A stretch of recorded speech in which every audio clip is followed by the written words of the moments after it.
ఎన్నాళ్ళైంది చేయించుకొని surgery? 7 days అయింది. 7 days. 19th అంటే ఈ రోజుకి ఒక 8-9 days అవుతుంది. ఎలా ఉంది నీకు? బాగానే ఉంది. సో సర్జరీ అయిన తర్వాత ఎక్స్పీరియన్స్ ఏంటంటే పెయిన్ ఎలా ఉంది ఏంటి?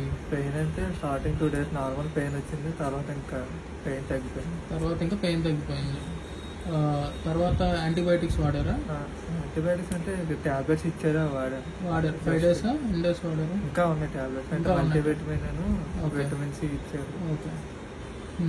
సో ఇప్పుడు 10th day అయింది కదా, ఇంకా చెక్ చేశారు కదా ఈరోజు, ఏమైనా పెయిన్ ఉందా ఇంకా? లేదంటే పెయిన్ అయితే మొత్తానికి లేదు, తగ్గిపోయింది కంప్లీట్. మీ పనులు మీరు చేసుకోగలుగుతున్నారు, ఇష్యూ ఏమీ లేకుండా, ప్రాబ్లం లేకుండా బయట తిరుగుతున్నారు, మాస్క్ పెట్టుకొని తిరుగుతున్నారు. ఓకే. తర్వాత నీ ఎక్స్పీరియన్స్ ఎలా ఉంది అంటే ఈ 10 days అంటే మాతో జర్నీ, అంటే మా క్లినిక్తో జర్నీ ఎలా ఉంది? అలాగే చూసుకున్నాం మేము. బాగానే చూసుకున్నారు. ఎన్విరాన్మెంట్ బాగుంది. హాస్పిటల్ బాగుంది. సో ఇంకెవరినైనా రికమెండ్ చేయాలనుకుంటే రికమెండ్ చేస్తారు మీ ఫ్రెండ్స్? చేస్తాను. తప్పకుండా. తప్పకుండా. Thank you.